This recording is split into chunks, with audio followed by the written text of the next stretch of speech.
First off, tell us about yourself. I come from Philadelphia, and Philadelphia being the Keystone State, I came 10 years ago from Philadelphia. I owned a roofing business back there and decided to come to the greatest city in the greatest country on earth and started a new business here in San Diego 10 years ago. And you started getting involved helping people out, doing projects. We won't mention one in the ocean, but you started helping people out. I mean, was this through your church or just something you decided you needed to do? Well, I've always believed that we live, as Americans, we're privileged. And to represent America and Americans, it takes a great-hearted person. Our forefathers built this country on the principle of God bless America. And also on all of our money, if you flip it on the back side, it says, in God we trust. And so for me, as I developed my own philosophy of life as I grew older, it was just important to never lie, never steal, and never cheat. Work really hard, do the right thing, be a good person. God in my life is the way that you can find true north. All things of the world, with any type of money or lure of things worldly, eventually comes to an empty place. You can't ever have enough money. You can't ever have enough cars. You can't ever have enough of this world's, trinkets.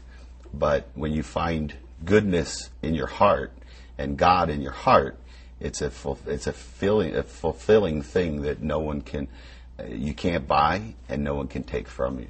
When you started, you put a roof on a woman's house that you didn't know. I mean, how did that make you feel?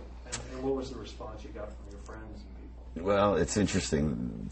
That question gets the answer of our guys were doing a woman's roof who had been taken advantage of by a roofing contractor that didn't do what he said he would do. And while our guys were there doing the job, we didn't charge her to do it. The neighbors were coming out and giving our guys donuts and coffee, and our guys felt 10 feet tall because they were doing the right thing. And the feeling was just amazing. For me and personally, and for my wife and children, it's really a matter of being able to fill your heart with love and great feelings that nothing else, money can't buy this type of feeling. To sacrifice for others is the principles our country was built on. And so I live a life based on absolute fear of God and living under God's direction. And in that case, it makes it very simple to be able to do the right thing and feel the rewards for it. You watched this story. What was your response? What did you think? I was instantly heartbroken.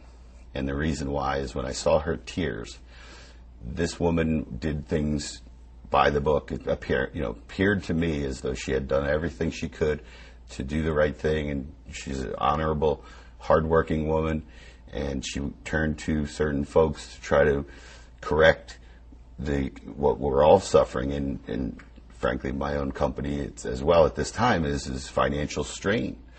And so she went on to try to correct her situation, turned to an agency, gave the money that she thought was going to be honored and taken off to do what she asked them to do, only to find that she was totally taken advantage of. And to find herself in that spot, here she is with 2 jobs, doing everything she can, sacrificing her life for her husband and their family, and she's been put in a position it's not fair and she didn't belong in.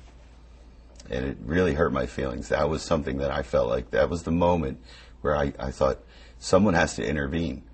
And frankly, I'm not in the strongest financial position in the world, but I felt that to sacrifice for her, and since she's sacrificing for others, there's a movie called Pay It Forward, and then kind of the same flavor is, since she is doing that, it was something that I thought was the right thing to do, is just to help her replenish what was taken from her unfairly.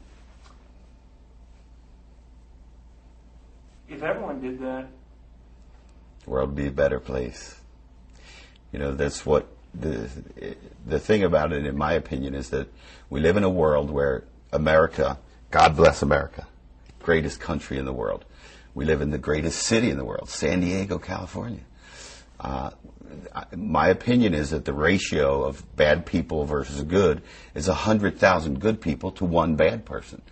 And so I got myself involved in this situation just because I really truly believe that someone has to carry the torch for the good guys team. Our money says in God we trust. Well, I trust God. And when I hold money, I kind of, it's a tool, and it can be used for the wrong purpose. It can be used for good. So in my world, we use it for the right reasons. We try to be careful with it. And when you work hard and earn your way, I believe that what kind of a role model do our children see anymore in our world? They see all kinds of fast money and drug dealing and things of that nature. And a lot of times we hear about all bad news. And the key is that there's a lot of really, really good people, and this country's built around good, solid Americans. People are afraid to talk about God, it seems like, much anymore, and taking God out of the Pledge of Allegiance and things. That, to me, is an indication of why we might be out of sync a little bit. And I'm here to challenge people to step out of their comfort zone, to sacrifice for each other, to do the right thing in the face of all adversity. Consider others in front of yourself. That's what the Bible says. Go and look for a place to serve one another. Don't live a life of me, me, me. Live a life of that we're all good people pulling together, and we're the ones who represent America. And that's why got involved with my wife and her blessing. Beautiful. All right.